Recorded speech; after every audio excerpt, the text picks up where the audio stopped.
24 को जो दोबारा इन्होंने अटेम्प्ट किए, ये 9 मई 2 था। ये आपने पहला शो तो देख लिया है, तो इंशाल्लाह ताला आइंदा शो नहीं होगा। ये जो लेटेस्ट एपिसोड हुआ है, जो अटैक जो इस्लामाबाद पर उन्होंने किया है, जो पसपा हुआ है, अभी तक वो आपस में फैसला नहीं कर सके कि कितने बंदे मरे हैं। ये फैसला नहीं कर सके कि तशद्दुद करना था या तशद्दुद नहीं करना था। 24 नवंबर का एहतजाज 9 मई 2 था। इस्लामाबाद पर हमला पसपा हुआ है। अब नहीं लगता कि आइंदा इनका कोई और शो होगा। वज़ीर दिफा ख्वाजा आसिफ की आज न्यूज से खुसूसी गुफ्तगू। कहा पीटीआई वाले ये फैसला नहीं कर सके कि तशद्दुद करना था या नहीं। इंसाफ के उसूलों के मुताबिक इन्हें सजाएं मिलनी चाहिए। ये हुक्मरानी के वक्त बातें जो करते थे उसी मयार पर उन्हें सजाएं दे दें। History of always, unpeaceful rallies. You go in the history of last 1 decade. You will find that it is very surprising that a political party chooses to demonstrate, to protest a date when some foreign dignitaries are visiting Pakistan. PTI की तारीख है, उनका कोई एहतजाज या rally पुरअमन नहीं रही। अहम मौके पर एहतजाज की कॉल बदनीयती साबित हुई। नायब वजीर आजम और वजीर ख्वाजा इसाक डार की सुफरा से गुफ्तगू। कहा स्टेट गेस्ट की आमद पर ही एहतजाज क्यों किया, एहतजाज का मकाम मुतय्यन था, डी चौक क्यों आए। इस किस्म की रवैया, इस किस्म का एक एटीट्यूड जो कि हुकूमत हमें दिखा रही है, तो उससे तो ये लगता है जैसे कि हम इस मुल्क के बाशिंदे ही नहीं हैं। कानूनी और एक आईनी एहतजाज किया। उनकी तवक्को ये थी कि वो अपने मुल्क के दारुल खिलाफे जा रहे हैं। कम से कम उनको ये तवक्को नहीं थी कि उनका इस्तकबाल गोलियों से होगा। हुकूमती रवैये से लगता है हम इस मुल्क के शहरी नहीं। अंदाजा नहीं था हमारा इस्तकबाल गोलियों से होगा। रहनुमा पीटीआई शिबली फराज कहते हैं ऐसे हालात में कौन सरमायाकारी करेगा। असद कैसर कहते हैं हुकूमत ने शहरियों पर गोलियां चलाई, शेलिंग की। अब पख्तूनों के साथ नारवा सलूक किया जा रहा है।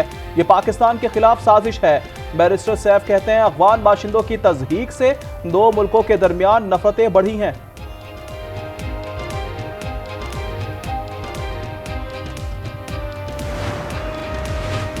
24 नवंबर के मुकदमात में बुशरा बीबी, अली अमीन गंडापुर और उमर अयूब समेत 96 मुल्ज़िमान के वारंट जारी।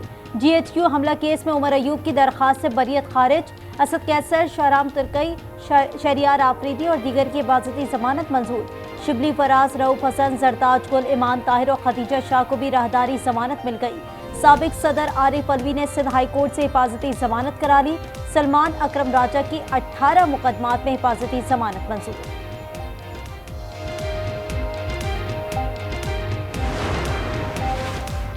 चौबीस नवंबर का एहतजाज केस पीटीआई ने गलत किया तो हुकूमत ने भी तो गलत किया।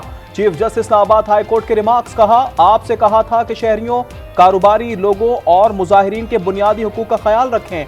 आपने इस्लामाबाद को ऐसे बंद किया कि जजेस भी ना आ सके। मैं अपने ही ऑर्डर का शिकार हो गया। दरख्वास्त गुजार का क्या कसूर था, इनका कारोबार क्यों बंद किया। पीटीआई से भी पूछूंगा कि अदालती अहकामात की खिलाफ वर्जी क्यों की। वज़ारत दाखिला को तफसीली रिपोर्ट जमा कराने की हिदायत। समात आइंदा हफ्ते तक मुलतवी।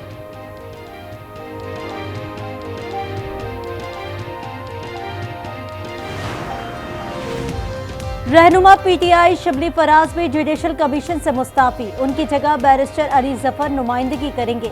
गुज़िश्ता रोज उमर अयूब ने जुडिशल कमीशन से इस्तीफा दे दिया और अपनी जगह बैरिस्टर गौहर को नामजद किया था। जराये के मुताबिक बानी पीटीआई ने बैरिस्टर गौहर और अली जफर को नामजद किया था।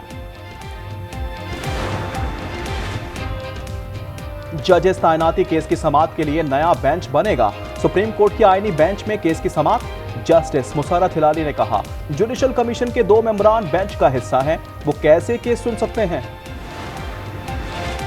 मैस्को में पाकिस्तान और रूस ने IGC प्रोटोकॉल पर दस्तखत कर दिए। तकरीब में वजीर तवानाई उवैस लकारी की शिरकत। वजीर पेट्रोलियम मुसद्दिक मलिक कहते हैं रूस से खामदेद की खरीदारी का कोई मुआहदा नहीं हुआ। रियायती निर्खों पर तेल दरामद करने का आइडिया मुकम्मल ना हो सका। पहले कार्गो के बाद रूस से तेल नहीं मंगवाया। पेट्रोलियम मसनूआत की कीमतों को डी रेगुलेट किया जा रहा है। कीमतों में कमी का फौरी फायदा अवाम तक पहुंचेगा। पाकिस्तान पर बैरूनी कर्जों का बोझ बढ़ने का खदशा, आलमी बैंक ने खदशा जाहिर कर दिया। साल 2023 तक बैरूनी कर्जों का तखमीना 130 अरब 80 करोड़ डॉलर जाहिर, 2022 तक का तखमीना 127 अरब 70 करोड़ डॉलर था। पाकिस्तान स्टॉक एक्सचेंज में तेजी का रुझान बरकरार है। 100 इंडेक्स में 900 पॉइंट से जायद इजाफा। दौरान ट्रेडिंग इंडेक्स 1,05,470 की रिकॉर्ड सतह पर पहुंच गया। सऊदी वली अहद ने दौरा पाकिस्तान की दावत कबूल कर ली। शहबाज शरीफ का शहजादा मोहम्मद बिन सलमान से मुलाकात में बाहमी दिलचस्पी के उमूर पर तबादला ख्याल। वजीर आजम शहबाज शरीफ की फ्रांसीसी सदर एमेनुअल मैक्रोन की मुलाकात। वजीर आजम शहबाज शरीफ दौरा वतन वापस रवाना हो गए। मुल्क के शुमाली इलाकों समेत बलूचिस्तान में मूसलाधार बारिश और पहाड़ों पर बर्फबारी। कोयटा में पारा -1 तक पहुंच गया। कराची में 17 डिग्री सेंटीग्रेड दर्जे हरारत से खुनकी में इजाफा। आईसीसी ने T20 रैंकिंग जारी कर दी। मोहम्मद रिजवान का 2 दर्जे तनज़ुली के बाद 8वां नंबर, बाबर आजम 5वें नंबर पर बाजमान। ऑस्ट्रेलिया के ट्रेविस हेड रैंकिंग में सरफहरिस्त।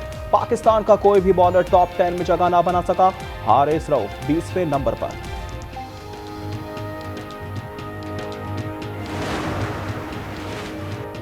दौरा जनूबी अफ्रीका के लिए पाकिस्तानी स्क्वाड का ऐलान। मोहम्मद अब्बास की वापसी। बाबर आजम तीनों फॉर्मेट्स के स्क्वाड्स में शामिल। सुफियान मुकीम वनडे और Shaheen Shah Afridi white ball squad का हिस्सा। दौरे में 3 T20, 3 वनडे और 2 टेस्ट मैचेस खेले जाएंगे।